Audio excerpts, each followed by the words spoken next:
right, working on the Odyssey today again.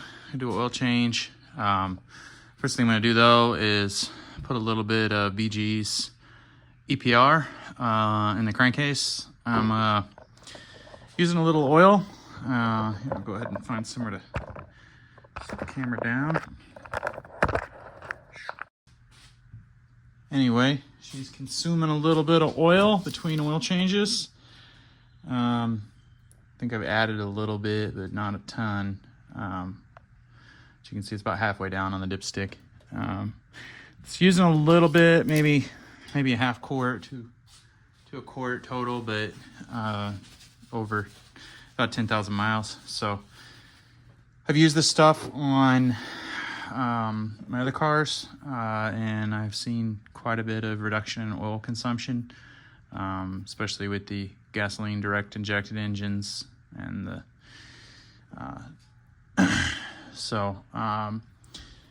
this isn't gasoline direct injected, the Honda on this one.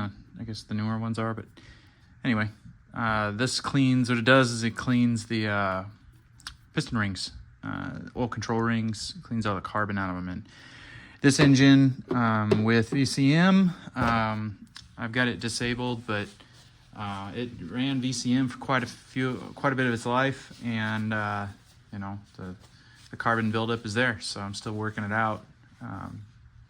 So I'm going to show you how to use EPR today. So first thing you want to do is just make sure we already checked the oil. You don't want it like completely topped off, because you're going to add this in and then it's going to overfill it. So you might have to drain a little bit out if it's completely full. This doesn't really say to take anything out. I'll let you read or put the directions on the screen so you can see.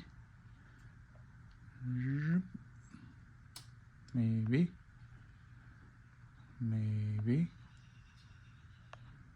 Yeah, you know, it doesn't really want to focus.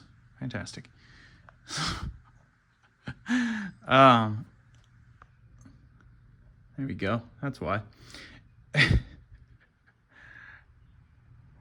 So that's the directions. I usually run it. It says for 10 minutes. I think they do 10 minutes here at 1200 RPMs. I usually run it a little longer. Last couple cars I ran it for about 30 minutes. So the rest of it is in different languages. So that's really all you need to know there. Some more information on it.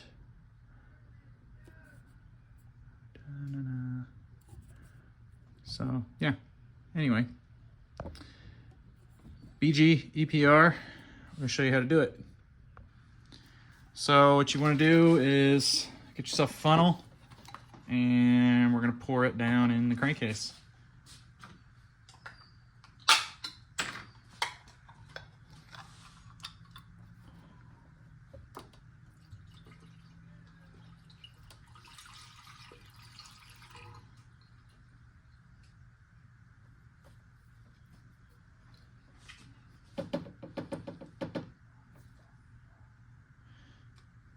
Get as much of it in there as I can.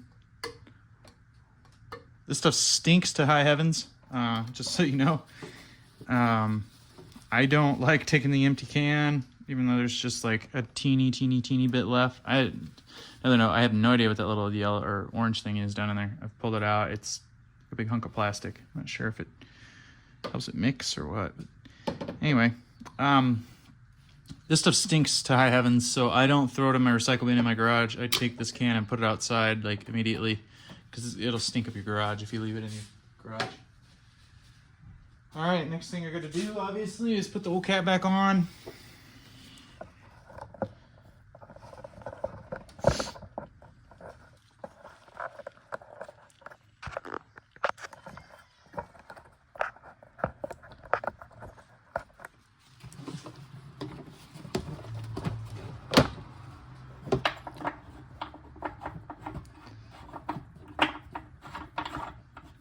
Oil cap. All right, and then we're just going to take it and run it.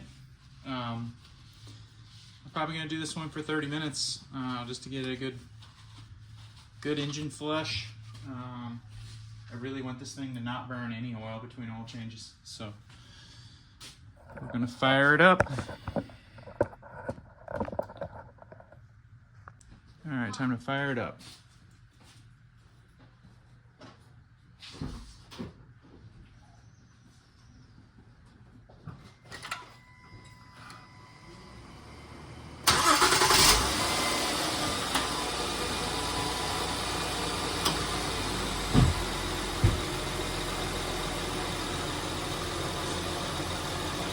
Alright, I had already driven around, so the engine's warm.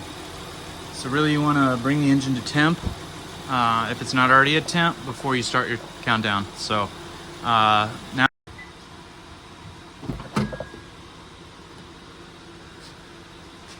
So I'm going to take a block of wood, because we got to get our engine RPM up to like 1200 RPM. So I usually just take the block of wood in my other cars anyway. I haven't done this car yet. This stuff. So I usually take the block of wood and wedge it between the pedal and then move the seat back.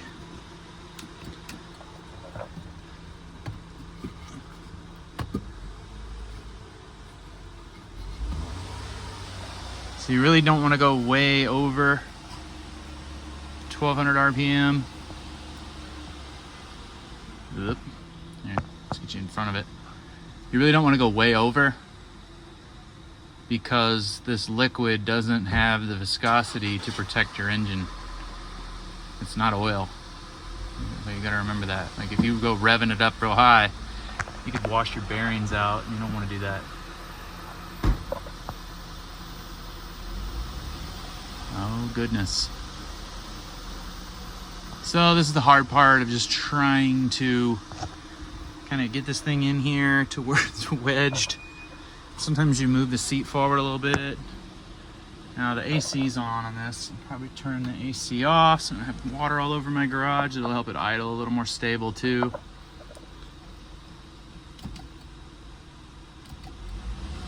You know, that was too much. I'm bumping the seat forward to try and find about 1200 RPM, and it... This car's throttle is very, very touchy. So I may not even be able to find a good happy spot to hold it there. I'm just gonna have to keep playing with it.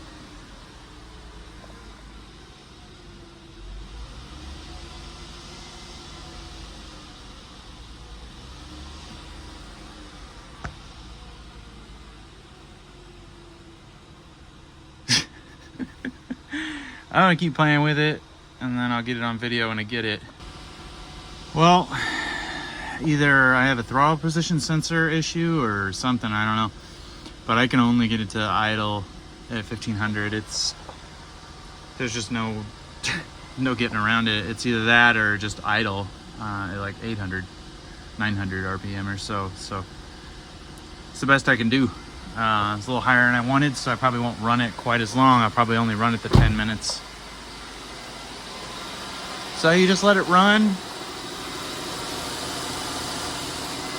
Let me know if you have this car and you're able to get it to idle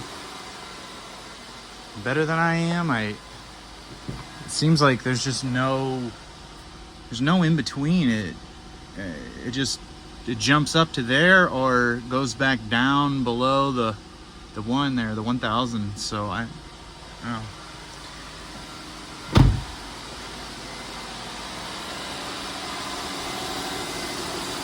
So I'm just gonna let it run, start a timer, and we'll come back.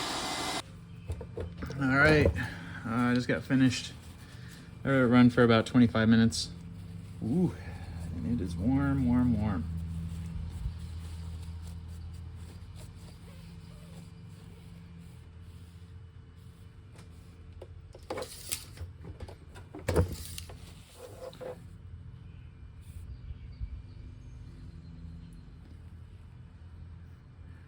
Don't see tons of nastiness on this one. My other cars that are direct injected, the oil looks black. When you run this stuff, it looks filthy close. I was kind of expecting to see some more sediment from the piston rings, but all right, I'm gonna go ahead and change the oil, and I do mine topside. I don't know why I put this plug back in, but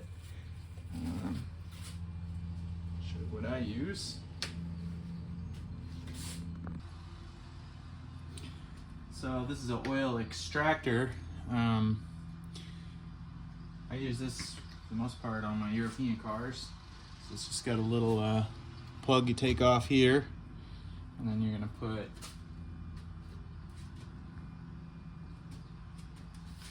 this one here. And yes, my oil's filthy. I got a diesel too. So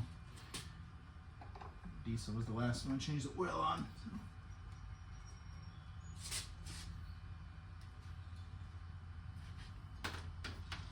Oh goodness.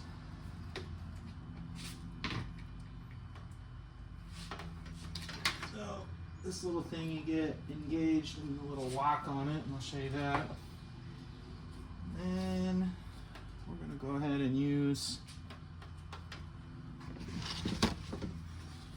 some of this diesel off of here.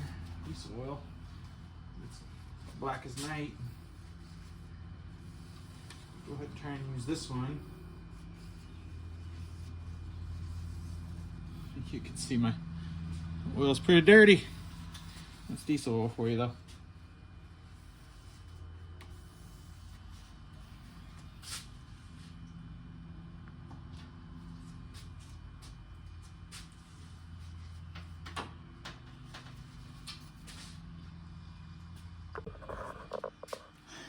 All right, so you hook this little thing up. Let's get this little, this little cam thing here that goes over it.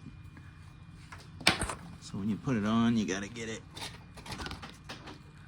You gotta lock it. It engages, and there's a lock. Keep it from popping out.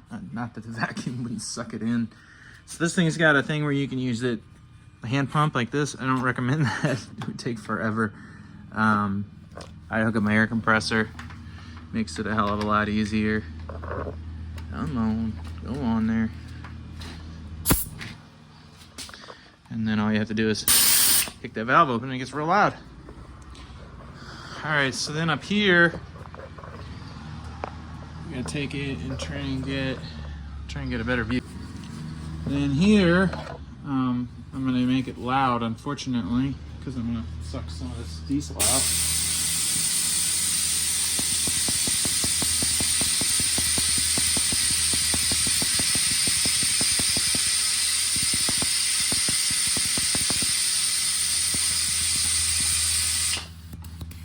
You can still feel it taking some pressure. It goes away pretty quickly, but that's how I just pop my finger on there like that to kind of release it and kind of give it a little, kind of makes it oomph and get this hose kind of clear.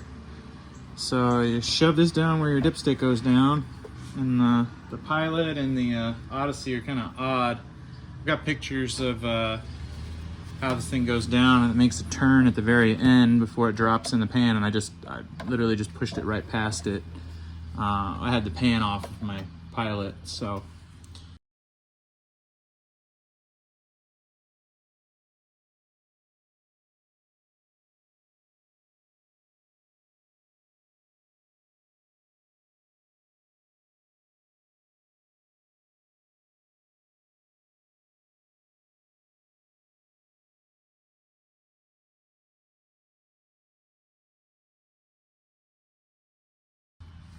Pretty simple. Put that in there just like that. And then you kick this on. You immediately see the oil just run out. And if you shut it off, I don't know if you can hear it in there, but it's definitely coming through. So I'll kick the vacuum back on and let it take everything out.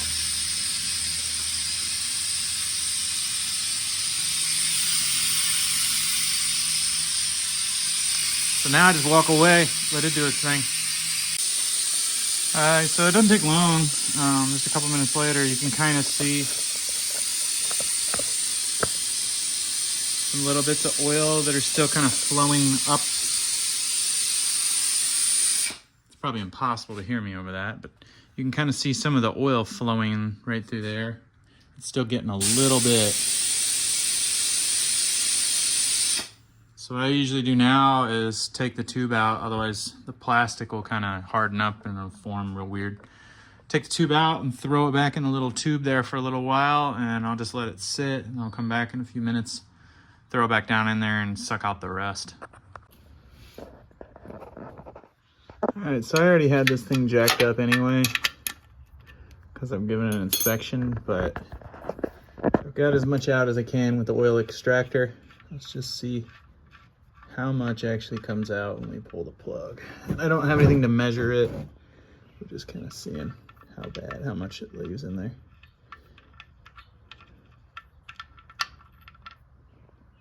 None. So that's after extracting it. I also have the car jacked up to where it's on one additional notch on the stands on the front. So it's actually leaning back. So there's proof right there when you use the oil extraction method on the Odyssey. There's nothing in there. It's completely bone dry. We'll go look at the extractor now to see how much came out. All right, so this thing measures in liters. So you can kind of see the 3 liter, 4 liter up there. So it's just between 4 and 3.5 liters. That'd be the 3.5 mark right there. And 4 is right here. It's really tough to see it on this thing. That's my one complaint about it. So you got to remember there's some in the filter as well. Anyway, and it was probably about a 1/2 quart low too. So that's about right. 3.5 liters is about 3.6 quarts. So I don't know what 3.75 liters is. I didn't look, but that's about what I got out. So. Alright, so I went ahead and used the cup method to catch as much oil as possible. And I'm going to go ahead and dump it in this thing. And then we'll see how much really drained out. Alright, so I put the filter in there. There's the cup. There's tiny bit remaining in the cup that I could just go ahead and put in there maybe. Anyway, we'll just leave it like that and let it do its thing. Anyway,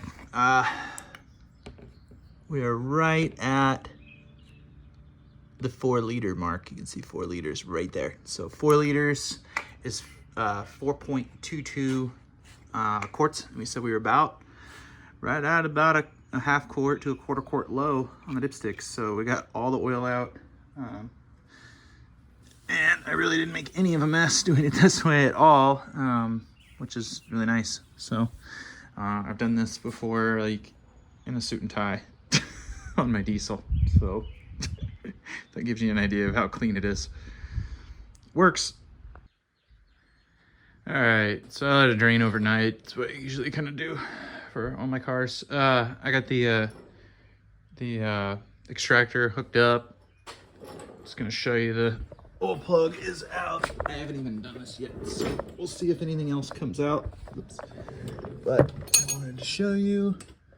The oil plug is in fact removed. There's nothing in there. Nothing coming out. I just wiped everything off a few minutes ago.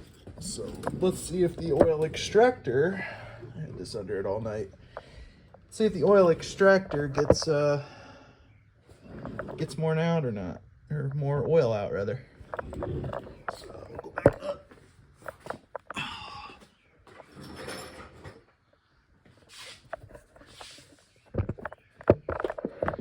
Camera all set up here. I'm not going to pause it so you know I'm not doing anything silly. Alright, and then it's going to get loud because I'm going to turn the extractor on.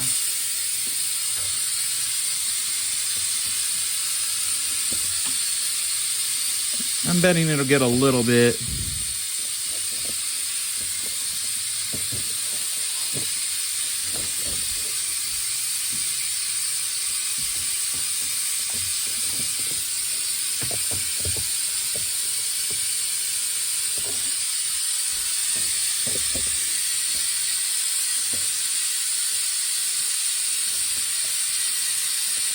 Nope.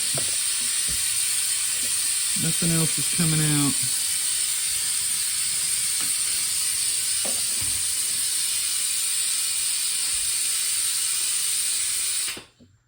I am going to take the extractor and go underneath and use it to suck out any of the remaining engine flush. Don't want any of that crap in there with the engine oil.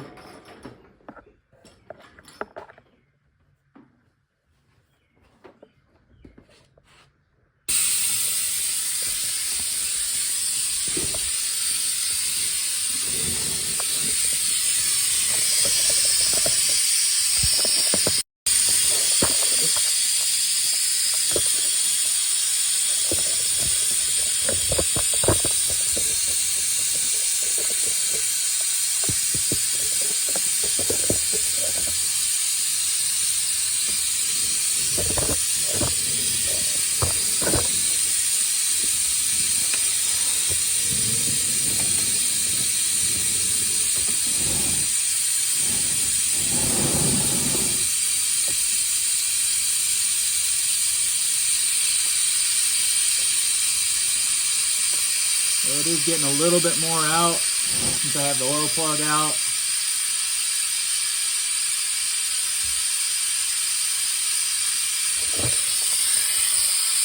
You can see my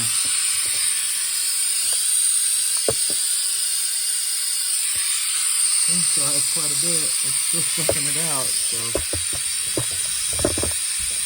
let's see how much it takes out.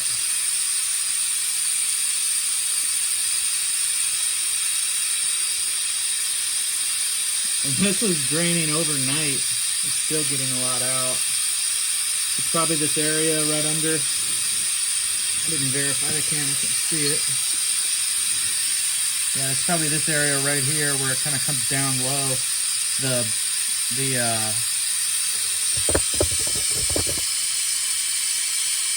drain, or the dipstick comes down right around here. So this area here is a little lower.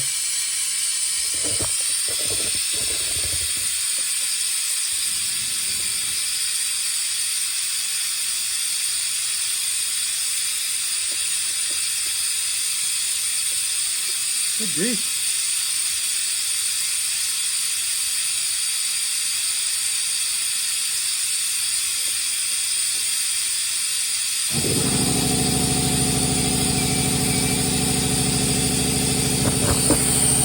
See, it's starting to slow down.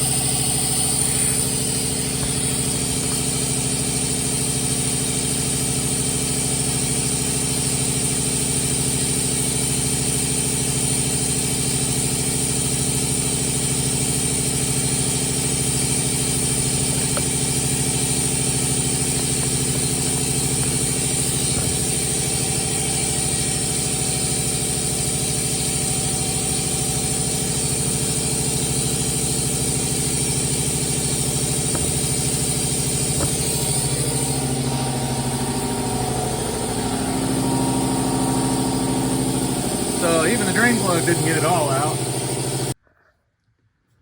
All right, so after you're done with the oil change, obviously, you gotta put the drain plug back in. I can't even, that's getting it. You gotta put the drain plug back in. So I put it on, tightened it. Oh, goodness. Oh. And then I'm using a little bit of BG MOA. It's an oil fortifier. Should help it reduce oil burn. So I've already poured it in there. It's just an oil, really an oil additive. I put a little Kleenex in there so that I can, or not Kleenex, but paper towel, so I can throw it away and it doesn't make a huge mess.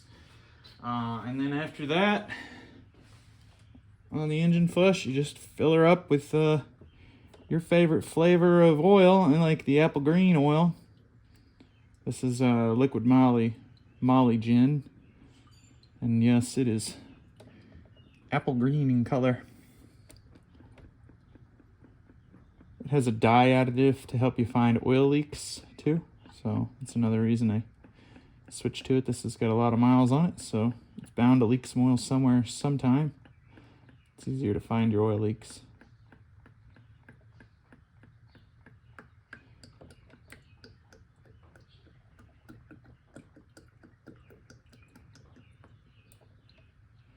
So you got to remember too, you put in, I don't know how much that bottle actually is, maybe a quarter quart or so.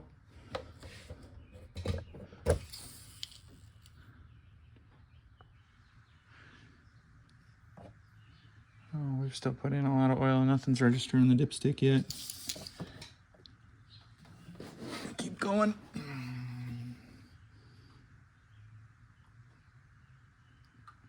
I put in a little bit of oil from another bottle I had from the last oil change too, so kind of just winging it on this one.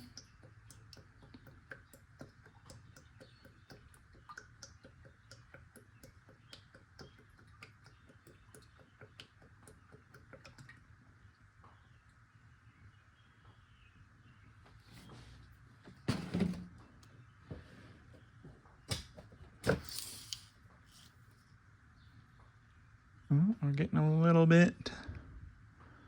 It's in the safe range, just barely. Add a little more. I went ahead and put a little bit in the filter already too before I installed it. I don't know if I showed filter removal at all. Used a little cut method. So if we've already pre-filled the filter, you gotta make sure you don't overfill it. And we're about midway through the safe range. I've also got the front end up a little higher than the back. So I'm gonna quit right there.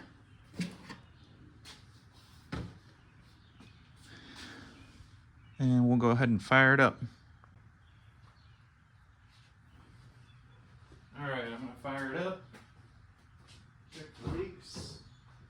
Always check for a double gasket on your filter before firing it up.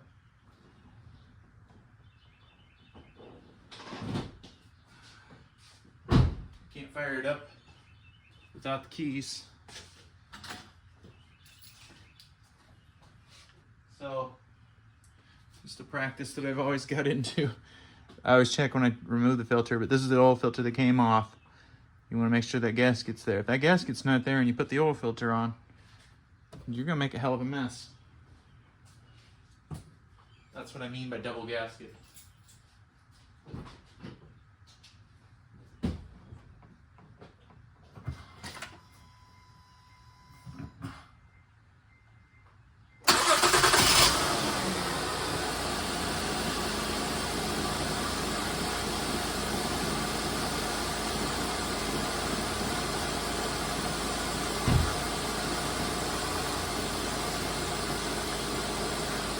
Pressure is up.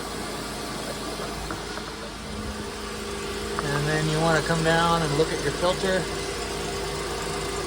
And make sure the filter isn't leaking. There's nothing coming on from it. It is not leaking. So we're going to go ahead and shut her off.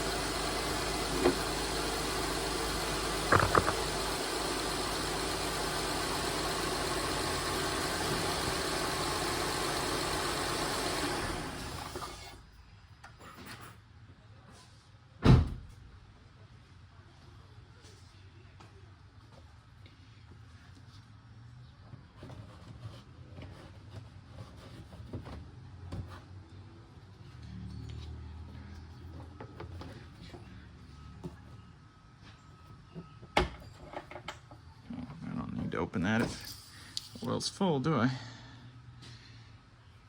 probably took a little bit into the system and circulated some, so I'm anticipating having to add a little.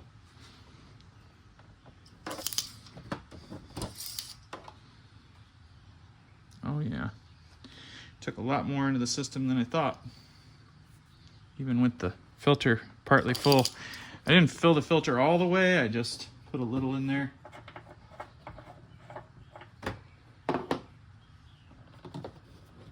You don't have to do that at all. I just do it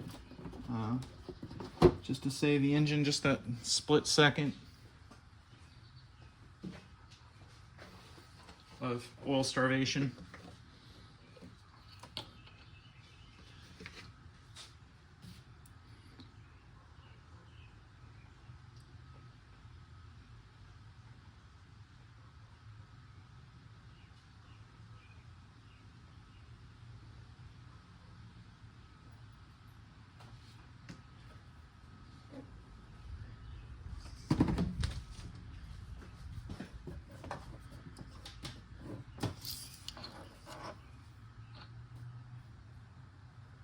So we're just in the safe range, getting there. Not this, down there. So we'll put this back in, and I'm wiping this off so it doesn't leave oil down inside the dipstick tube when I put it back in. Otherwise it can kind of give me some misreadings.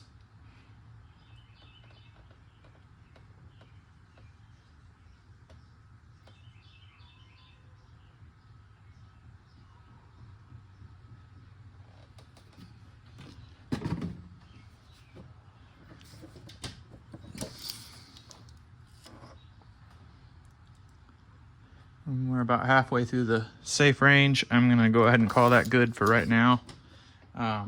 Because like I said, the front end's up a little higher than the back. When I get it on the ground, I'll double check it. But at least it's in the safe range, so if this way I forget for some silly reason, I'm not gonna blow up my engine. Or, you know, run it low on oil rather. I wouldn't blow it up with this amount of oil in there. So, anyway, throw the cap back on. And that'll be it for this oil change. There we go. All right, thanks for watching.